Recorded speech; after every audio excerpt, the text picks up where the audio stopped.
you know the story. Sarah was writing a bit in 5 and definitely in 6, and they were trying to find an insult for the big tall fellow with the floppy hair, which I still think should be Sweatman. Sweatman and the voice. I think that's the best two we've ever had. But so, you know, Gigantor, Jolly Green, Giraffe, Mop-headed Lumberjacks, all that sort of stuff. It was kind of boring. And then when you think he has like kind of stick legs and a ridiculous amount of upper body strength, you think Moose. And Moose is perfect. And then that scene in the burnt out mansion, and Crowley says to Dean, "Where's your moose?" And it's just so in passing. It's so not a normal thing to say. "Where's your moose?" He's like, "Oh, he went to," and that was it. It was over. And then when you have moose, you have to have squirrel. We'll actually have moose, not moose, squirrel. We had not moose. You know not moose? So Crowley has a blind date with Sheriff, with Kim Rhodes' character, right?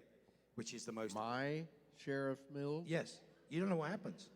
It's the most... No, I haven't seen the show. I know. Saturday, Oklahoma City. So it's the most evil thing they ever wrote, because the audience knows who Crowley is, and Sheriff Mills has absolutely no idea who Crowley is. So we're on a date, and I'm holding her hand, and it's all romantic, and blah, blah, blah, blah, and I'm basically going to kill her. So the whole feeling through it is, you know, this is so mean. It's so mean to do this to Sheriff Mills. And you're not a villain. No, I'm not a villain. But I'm going to kill her because I need something from the show. Oh, you had a reason. I had a reason. So that makes me not a villain. Okay, fine. I mean, I'm not a sociopath. So the joke is the phone rings on set. And when the phone rings on set, it's actually Robin going, "Ring, ring," because you can't put that stuff in. So I answer the phone to "ring, ring" from Robin. And I think it'd be funny to say, "This is the king," which it is. It's quite funny, so they left that in. And by the time it got to post-production, it has a ringtone. So the ringtone, which I'm not paying attention to because it's Robin in real life going, "Ring, ring," and I look down and I pick it up.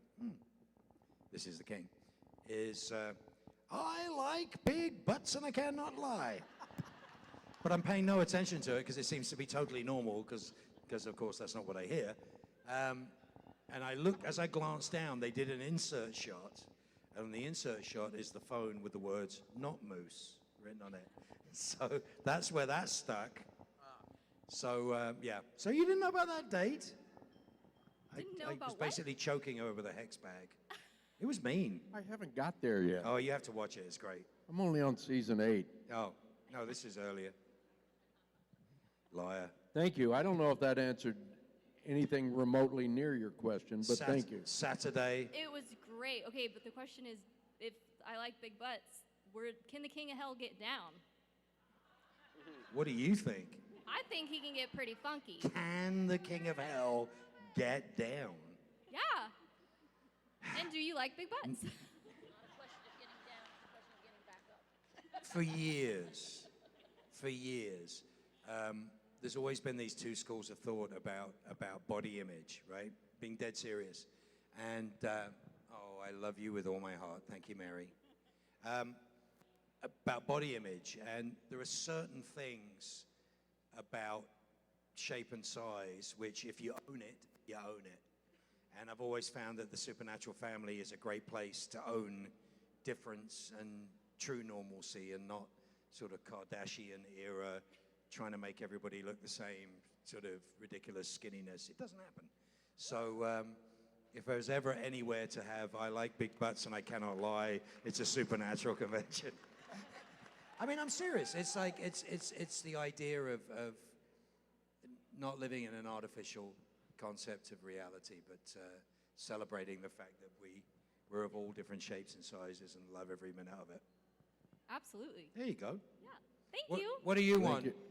Hi, my name is Dylan. I'm from Illinois. Do you like big butts and cannot lie? Of course. There you go. Jim, do you like big butts and you cannot lie? Not really a butt man. I say I am a butt man. You're a boob man? I'm into eyebrows. Eyebrows? Give me a good set of eyebrows.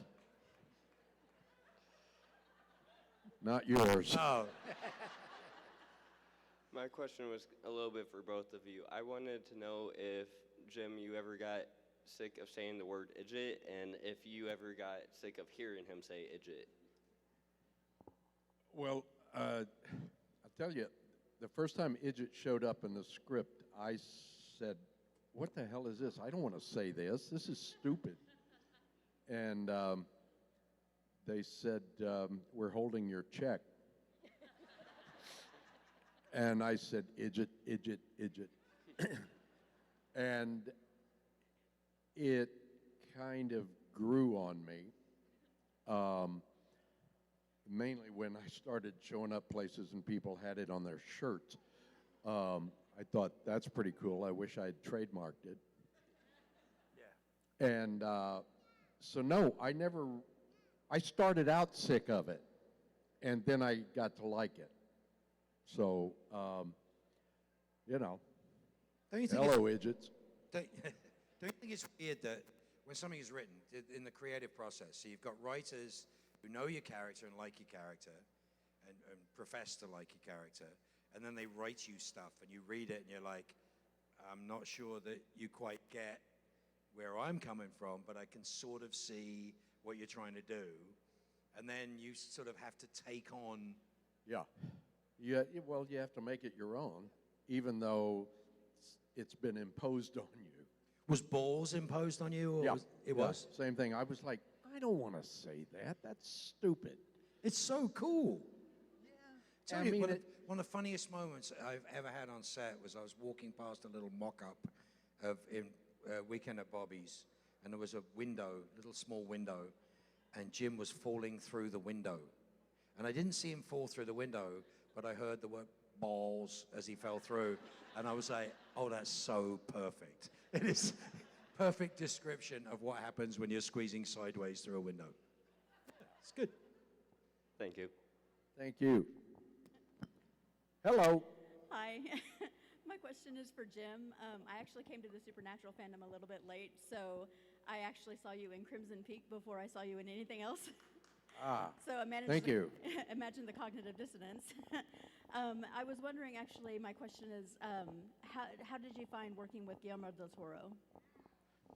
Working with Guillermo del Toro was one of the great blessings of my life. I'm so glad to hear that. He's not only is he a genius, and I've only met two people in my life that I think are true geniuses. And, Go on. And Mark is so far from being one of them. And yet so close. But aside from his genius, he's a warm and gracious person. He's a sweetheart. I mean, he wants what he wants and he gets it, but he manages to do it in a way that makes you feel completely embraced and taken care of. And I've done 2 movies for him, and yeah, I could work for that guy forever. He's just terrific. Thank you. Thank you so much. Hi. So my question is mainly for Mark, but Jim can answer it too. Mark, if your character Crowley had a reality TV show as the King of Hell, what would be happening in the TV show, and what would your show's slogan be? There you go. She's asking you. No, I said you can answer it as well. I want to hear what you got to say. Oh, okay. It wouldn't be a reality show. It would be a sitcom, and it would be called Oh, Crowley. And pretty much the punchline at the end of every scene would be, Oh, Crowley. There you go.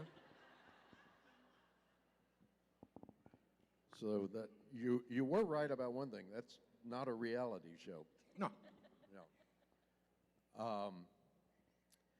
I would not have a reality show because I believe in scripted material that gives actors like me work. I don't want to do a reality show. There's too many real people in them. It's not, but they're not real, and they're mostly scripted, which makes it really funny. That's true. It's just a methodology of not paying people. Exactly. Exactly what it is. Yeah. I don't know. I don't think either one of us answered that well, but, you know, tough. He's not used to me yet. I never answer questions. Next! Hi. Hi. My question is actually for both of you. I was curious if there was a storyline you wanted your character to take that was never actually like envisioned or come to life that you would have loved to see come to life. The Frozen crossover, you mean? Yes. Exactly. Write your own fan fiction. He says that all the time. I do. Well, do you remember the scene where Bobby runs upstairs and kisses Sheriff Mills? Yes. I really wanted to see where they could take that. Well, we took it to you kissing me. See, which is the logical progression of that scene. I think I had already done that, and Oh, you had? yeah, I had already done that. So this was sort of like Cleansing? cleansing. And I gotta tell you, you may not be cognizant of this fact, but compared to Mark, Kim is completely devoid of stubble. And I like it that way. I'm not going to touch that with a barge pole. Hiya. Hi. Hi. Say it deeper. I can't. Deeper.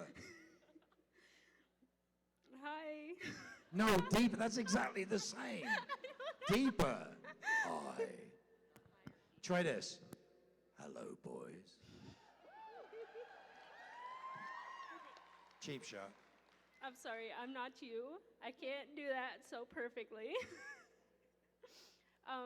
So my question is related to exactly what you just brought up.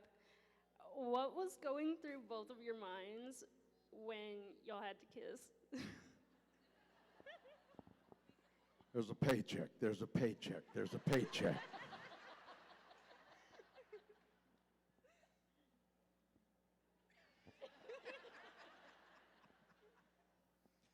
Here's the thing. I'd already done a kiss and intellectually, Jim had no problem with this whatsoever. But the closer we got to the time of doing it, the more sort of irascible you became. You became a little sort of anxious. It wasn't the idea of kissing a man that troubled me. It was as I got closer and closer to the moment we were going to shoot that, the thought kept going through my head, but this man is Mark. Which, you know, of course, made you feel good. Irascible. Oh, irascible, right. But here is the thing. They tortured him. I mean, if you could have made it worse or any more complicated, they did. It was supposed to be a quick photograph on an iPhone. We rolled 3 cameras. There was about 15 takes. It went for about 10 minutes. The entire crew was involved. They were just winding you up for like this entire time. By the end of it, I think we were engaged. We were engaged in something. Maneuvers. Yeah. Yeah. Thanks for the memory. He has Yeah. the softest lips. Thanks. It's true. Hi. Hi. Hi. Sorry, Hi. I'm nervous. Can you say this deeper? You're making me really uncomfortable. What? Say it deeper. Okay. No, deeper. Hi. No, deeper. I can't do that. That's higher. Deeper. Hi. Oh my God. You The guys are giggles awesome. are in the upper register. Not I love it. everybody wants to sound like they fell in a well. Yeah, they do. Come on, does everybody really want to sound like me? There you go, moving on. My question is for both of you.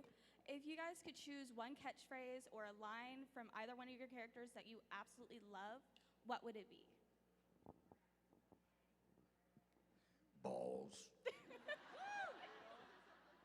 That's not your character. No, I have to pick from you. Oh, from each other? He doesn't watch the show, so he has no idea what I said. Wow. For him, it's just Disappointment. whoa, for like 8 years. Then you pick one from both characters. I did. Oh, you got to pick one now. Okay. One of his, okay. Do you have lines in the show? How about no one in the history of torture has been tortured with torture like the torture you'll be tortured with? No? Not that one. It's got too many words. I can't think of anything memorable he said. I got a T-shirt from a friend of mine for my birthday the other day, and it's a picture of me in Doom Patrol, like playing basically Constantine, and he'd had printed on it one of the lines that I have from Doom Patrol, which is "Godspeed, you irascible fuckwits." And I'm like, that would have been so good in Supernatural. Yeah. That's Jeremy. Is it? Yeah, Jeremy wrote that. Oh, So you cool. can tell he really wanted to write that. Come on, you must remember something I said. Pucker up, buttercup. I don't really pay much attention to the other actors. Paycheck, next. Blah, blah, blah, blah, blah, my line. Exactly, I told you. Blah, blah, blah, blah. What do you want? Hi, my name's Ashley. My question is actually for Jim, but first, I want you to know that my dad will now just say "idjit" anytime he watches Supernatural because of you. But my question I'm is... sorry. my question is, Jim, what is your favorite Phineas and Ferb character? Because I hear you unironically love the show. My favorite Phineas and Ferb character. Oh, Doofenshmirtz? Doofenshmirtz Perry. is great. Perry is cool. Yeah. The way that Perry the platypus goes from being Perry the Agent platypus for sure.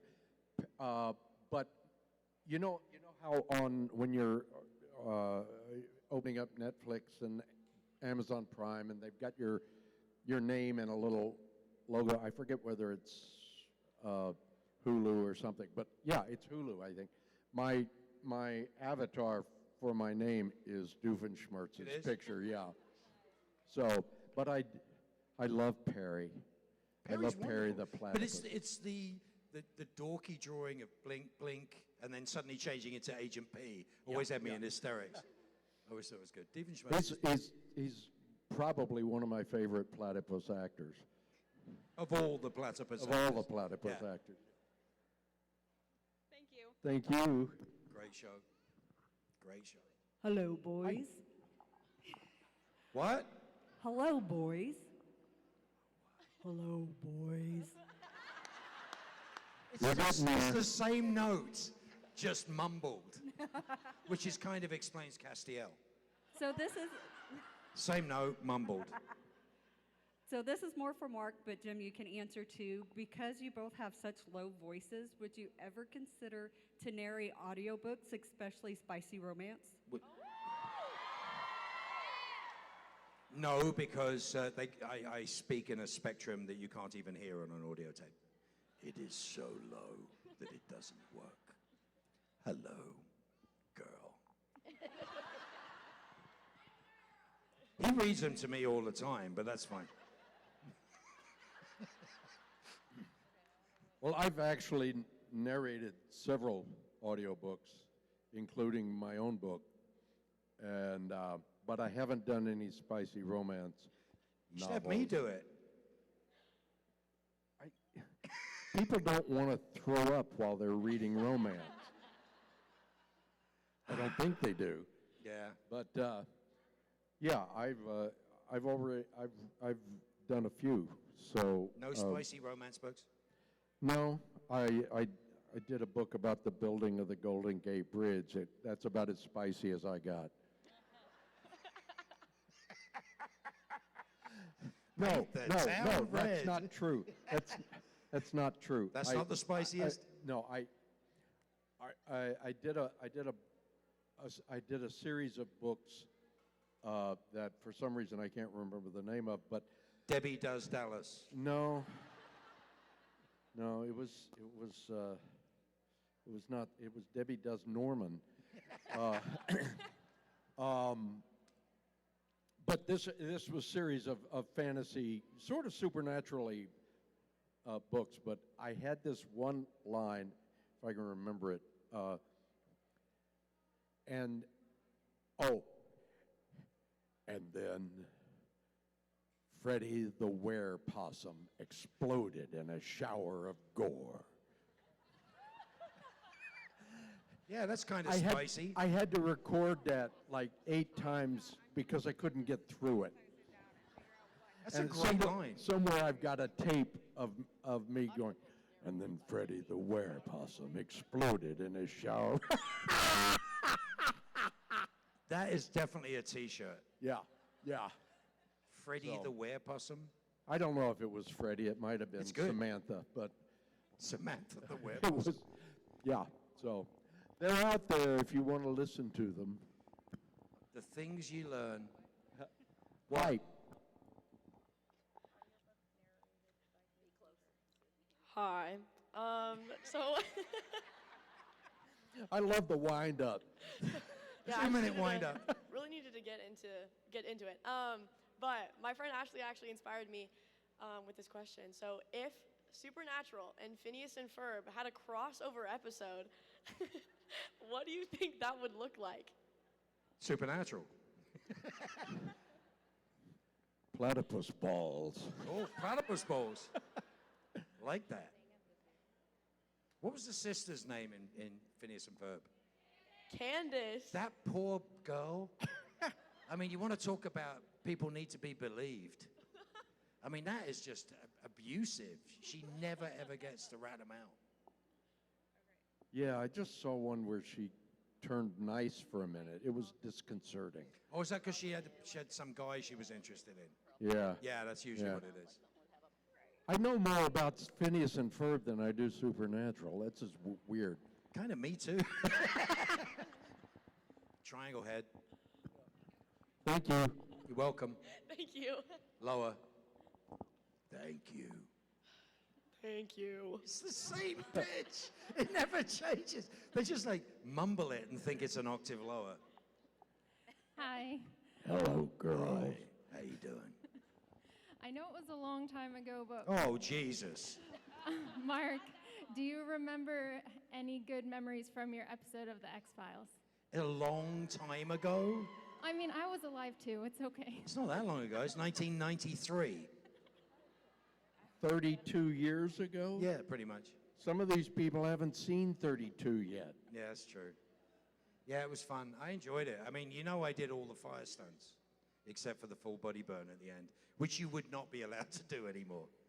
It was all rubber cement fires, so the stuff was burning at like 1,200 degrees.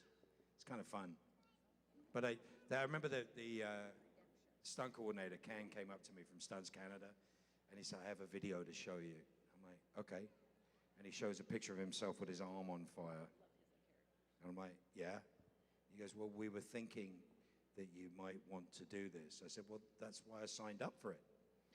So they were like, oh, you're good with it? I said, of course I'm good with it. So prosthetic arm, inside, cold and rubber cement, and the scene is in a bar, and I'm supposed to light my finger, and somebody goes, you got a light? And I go, pink, and then turns around and my entire arm is on fire. And then I tip a can of accelerant onto the bar and light it with the arm, and the whole bar goes up, and I'm just walking around having fun. Problem, the can of accelerant wouldn't open, and I've got one arm on fire and a can in the other hand, so I end up smashing it into the side of the bar for about 4 seconds. and then tipping it out. And according to Peter, who was running Fox at the time, it was the most terrifyingly aggressive thing they'd ever seen on the X-Files, and they had to cut it because it looked absolutely insane. And I just poured it out, and then they let it. But it was, that stuff you're not allowed to do anymore. So it was a lot of fun. Thank you. That's awesome. Thanks. That's a lot better than my time on the X-Files. Yeah? I just had to look at skeletons. It's just like It's real really life. really depressing. Oh, well, there was a good paycheck. Yeah, true. We've got a theme going here. Go on. Hello. Ish. I don't know. I got nothing. What? Okay, so Just saying it louder doesn't make it deeper. hello. Hello. Hello. Same note. Hello. Hello, I got hello, nothing. hello, Anyway. hello, hello, hello, hello. So based on somebody's question over there, I've got The Dogs of Winter, Life's That Way, Golden Gate, That Thing at the Zoo, or Spider's Lullaby. Were any of those the exploding possum wear thing? One of the last two might have been. There was a whole series of about 4 of those books I did, and one of them is. Oh yeah, this one says, yeah, I think it's That Thing at the Zoo because it says book 0.5 of something. So Yeah. it's like, okay. You do realize this could all be in his head at this point. Well, I'm not saying that. I mean, that comes with age. I feel like. Anyway. Careful, you'll throw a hip. Let me take the mic away. I got 3 brothers. Let's go. Watch your ass. I don't got much of one, so. He's pretty spry for an old guy. He is. He got it real quick. I'm actually impressed. Like my grandpa, that would. You got her mumbling now. Who's old now, huh? I'm sorry. Well, I'm sorry. I'm sorry. So Oh, wow, she's so nervous. I had a question for Mark, but You have a question for Mark. I do. Could we get to it, please? Yes, sir. Absolutely. So my brother Aaron and I, we've always said that if somebody doesn't recognize you, then they automatically get their geek card revoked.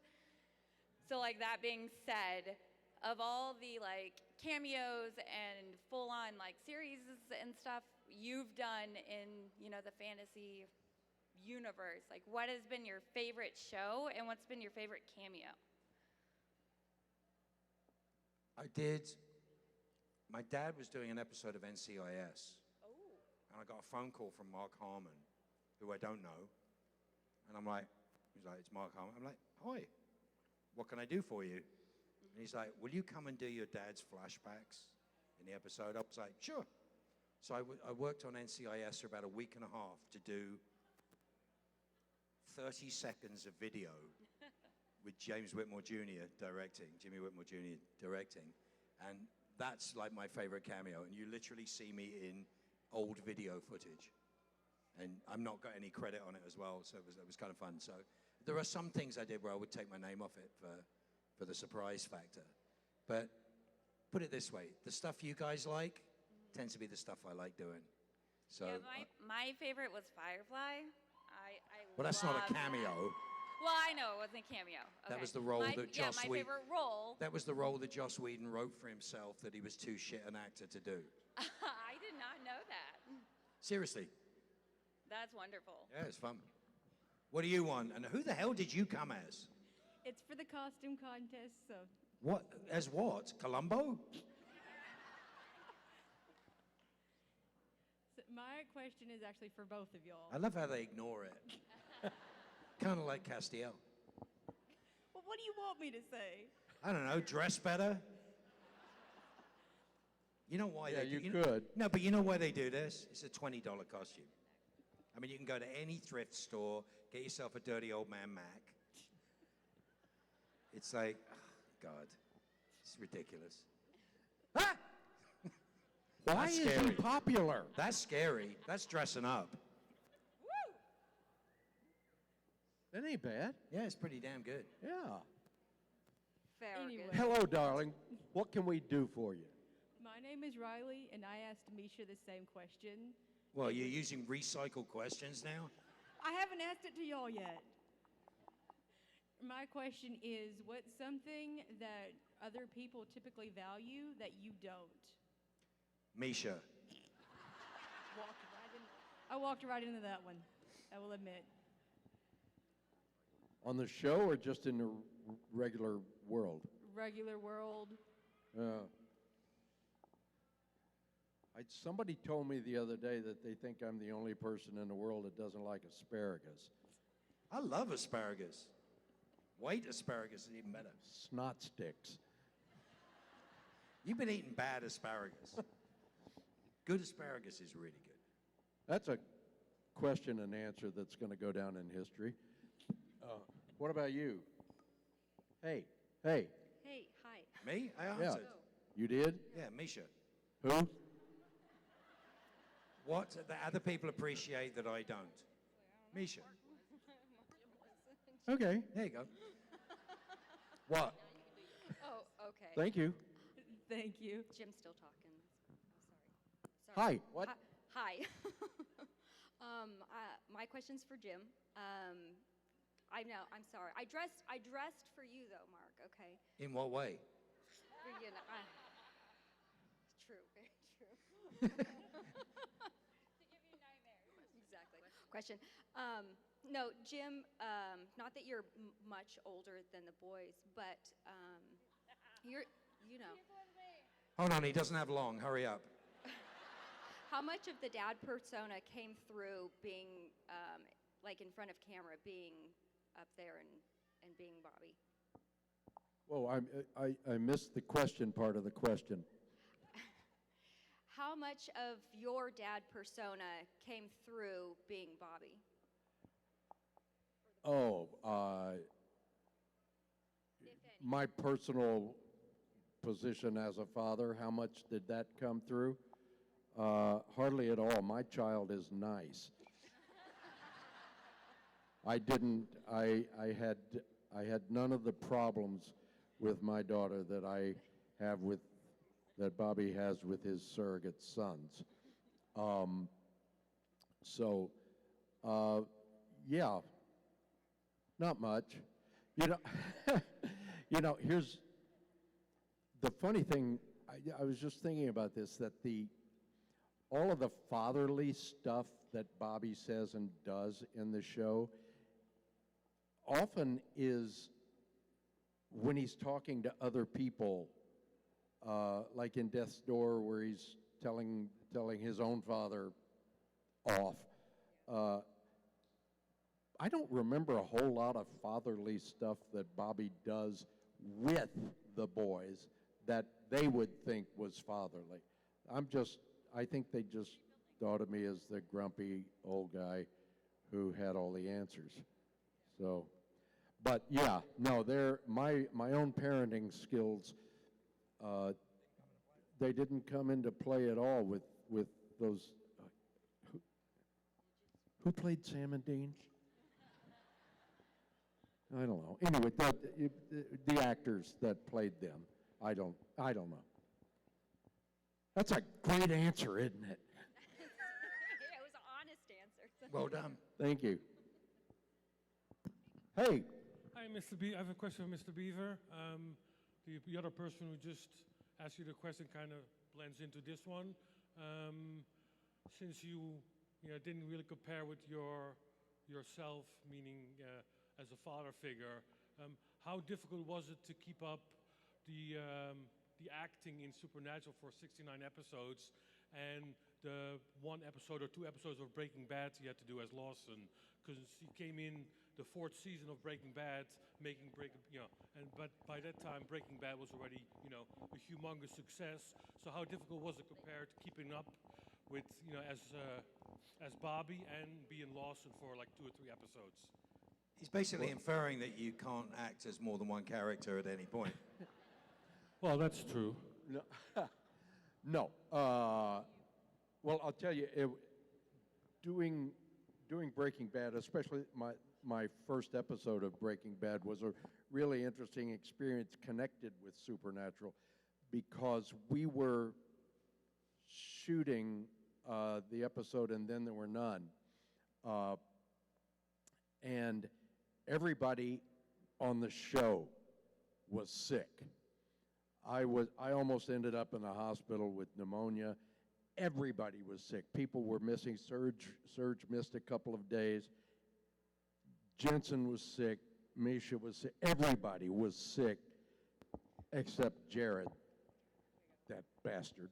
But I can't reach him. He's so tall. And we were, I mean, everybody was miserable. And it was a cold chest throat thing.